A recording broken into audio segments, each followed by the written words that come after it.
draw up a timeline, which, let's see, I'll try and make it really big.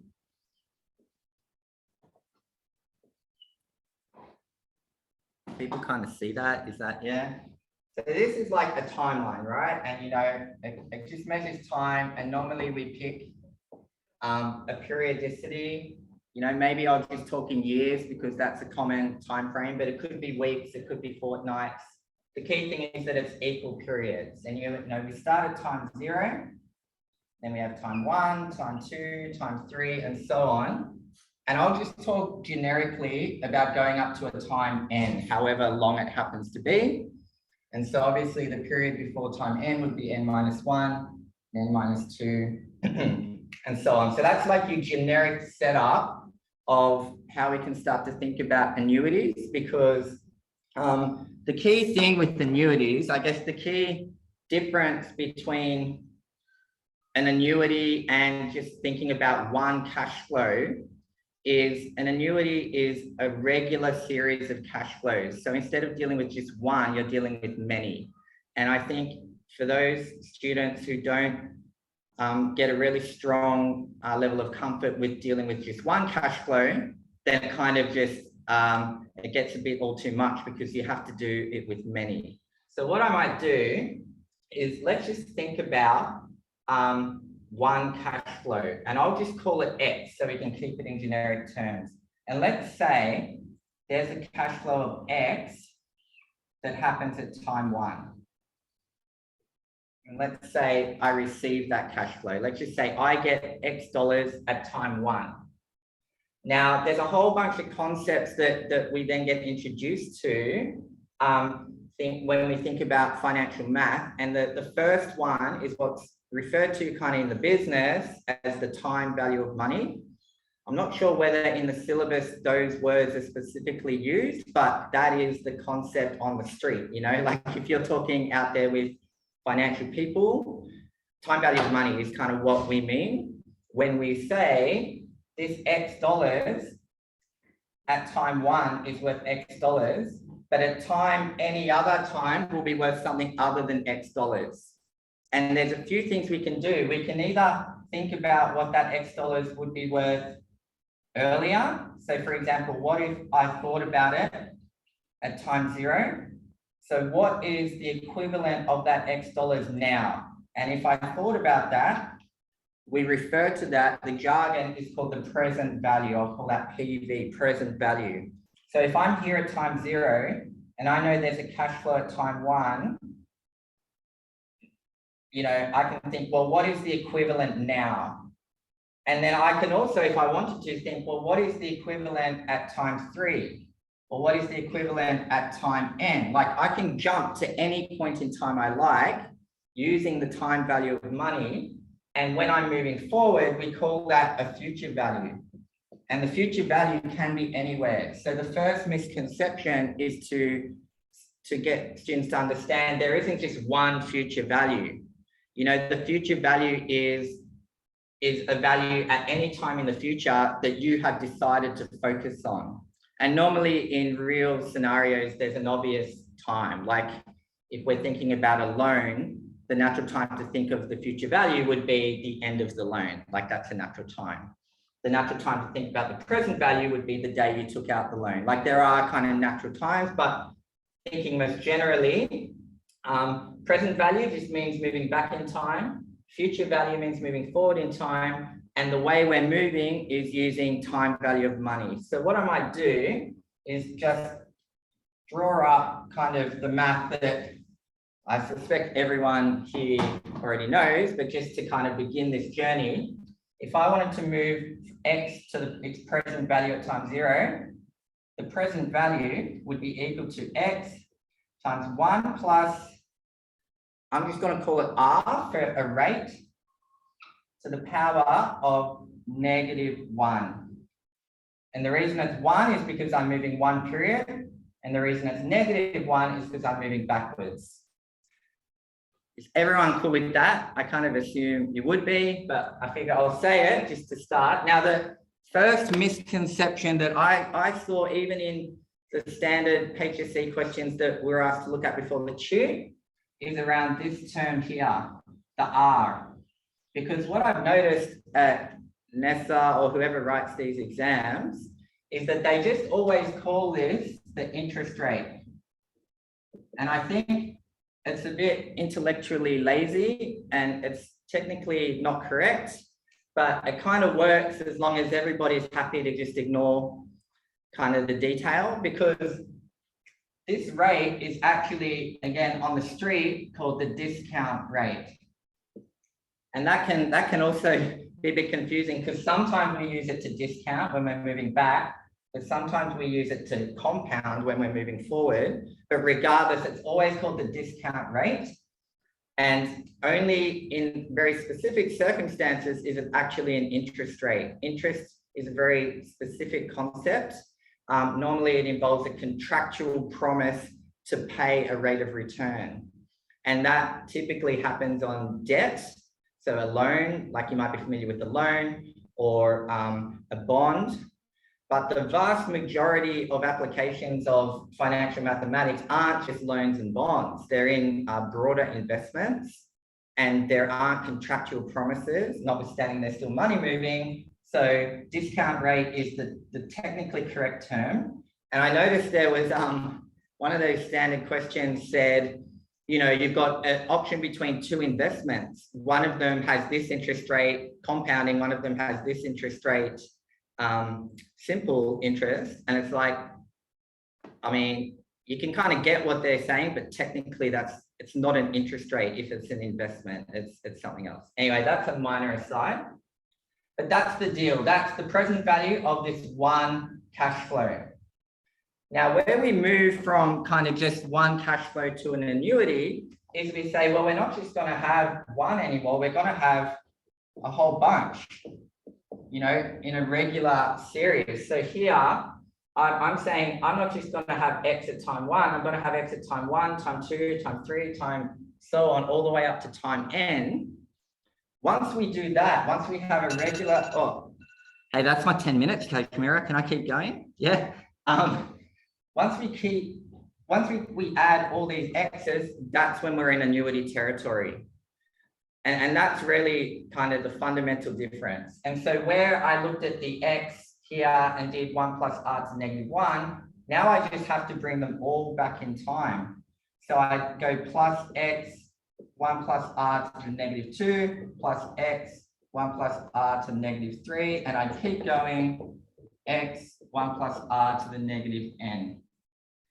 And all the mathematics about annuities says, how do I work out that sum without having to, you know, manually add them all up? And whilst that's pretty easy to do in a spreadsheet, when all you've got is pen, paper, and calculator, you want a quick way, and that's where geometric progressions come in, because as I'm sure you can all work out pretty quick, if you factor out the X and then you think of how these are growing, you see that you get a common ratio.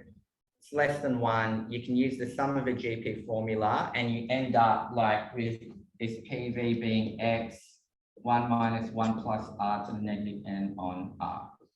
Like that is burned into my memory because I use it so much like that I can't not know it. Standard people don't need to learn that.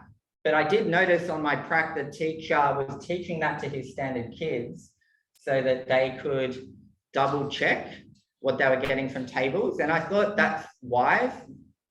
It was a selective school, so that he judged that they could get their head around it. It may not always be appropriate, but I think there's a huge benefit to people understanding where these numbers in the table are coming from, because the table is a black box, and you know, I don't know if that's always the best way, but I guess maybe the final point worth noting. So you kind of don't go too much further than this, even in advance. Like you'll kind of work out the equivalent future value if everything moves to the front, and then everything's kind of just minor tweaks on those ideas. And if you find like the trickier questions just might be something slightly different, you know, it might be, instead of just asking for the PV, solve for N, like that would be something pretty tough. You need logs and all that. Or they might start to play around with, we'll have X for a little while, and then we'll make it some other value Y.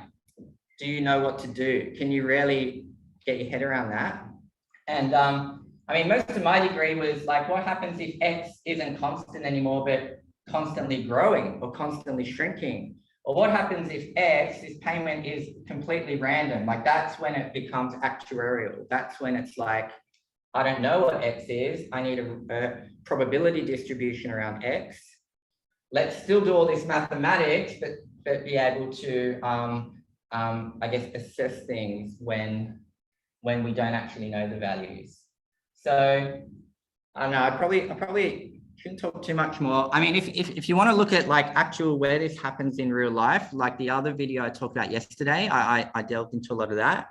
I think superannuation is a really common example because it's something that will affect all of you. So it's like kind of, you know, you all accumulate super over your life. And then at the end, you get this moment where you're offered the ability to take all that super and buy an annuity.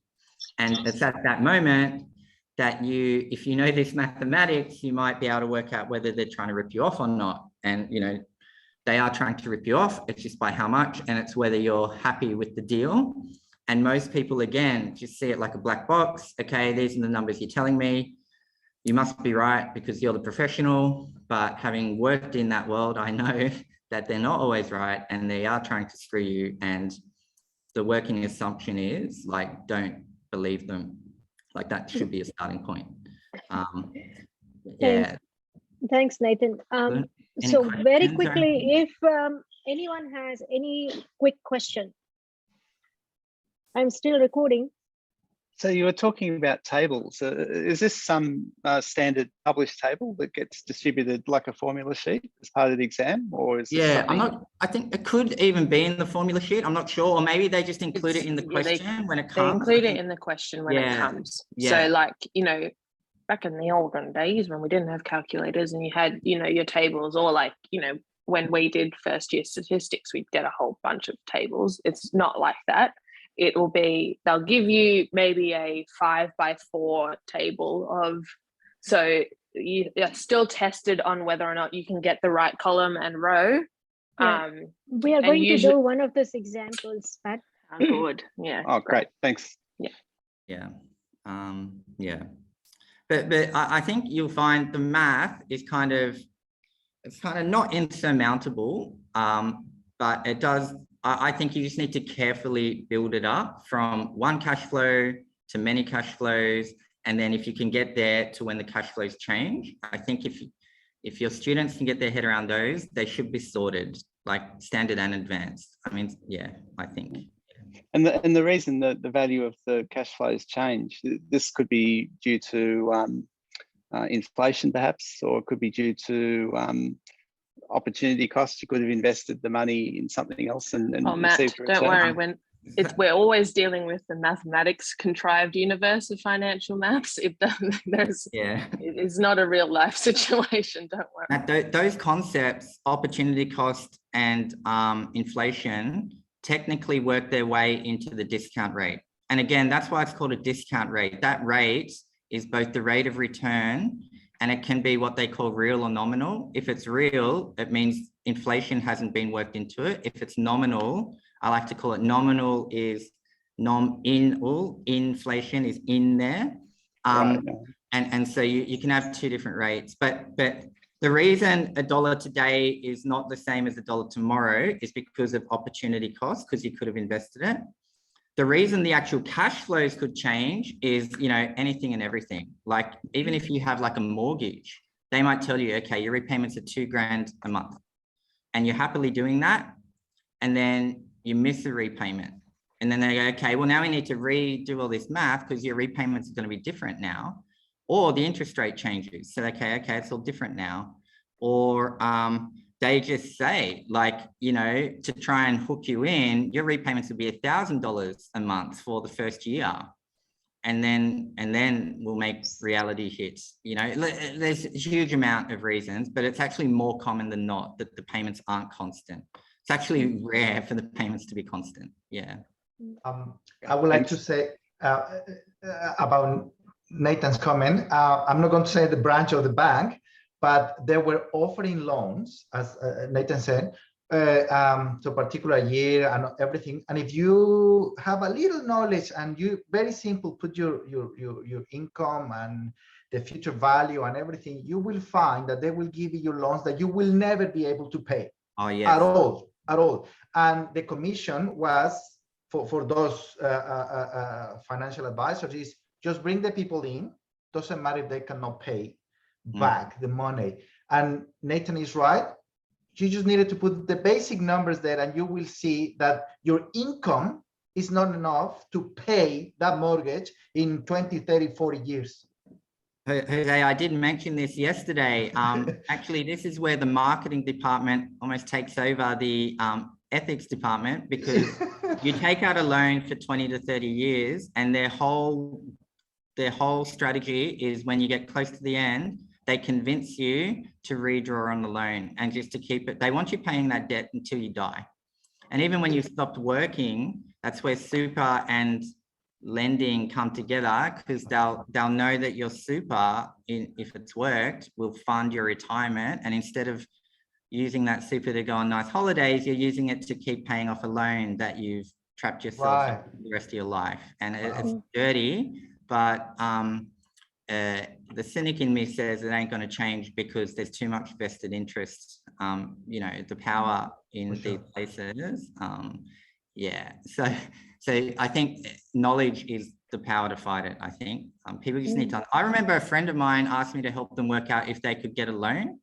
I did the math and they just couldn't believe the fact that when they wanted to borrow $1 million, that when they paid it all off, they were paying back about 2.5. And I'm like, yeah, I mean, like, do you not realize that's what interest is? You're gonna ridiculous, yeah. The light bulb moments that I've had in tutoring students when they realize like how much it's going to cost to, you know, buy a house that their parents live in, kind of thing. Like they're like, and like it's the same with like, you know, credit card, like all of these standard topics, like investing, like students who will not have heard about investing unless they have a friend who does finance at uni or something like that. Yeah. And I teach financial literacy in high schools for the very reason that compound interest will kill you if you're the one paying it, but you will be a winner if you're the one earning it. And they always say anyone who understands compound interest doesn't pay it, they earn it. And so the sooner you start investing and let that work for you, the better. And there's a lot of people, especially women, who don't know. Like, you know. Correct.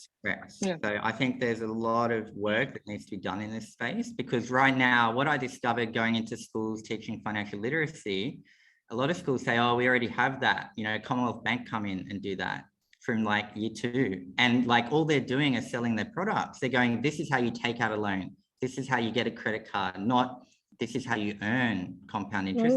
They just teach you how to pay it. And they won't tell you how much they're earning on your money, you know. Yeah. So and they buy their way in, because they actually say to the school, for every student you let do our program, we'll give you $500. And the schools say, yes, please, because it turns into a lot of money when that's coming in every year. It is an annuity for the school. They can say X dollars every year comes to us, and someone does the math and says, okay, you know, it's pretty dirty, but anyway, it's just a side topic. Yeah. Okay. Thanks, Nathan. No worries. We really appreciate you coming here and sharing your knowledge with the class. So we really appreciate.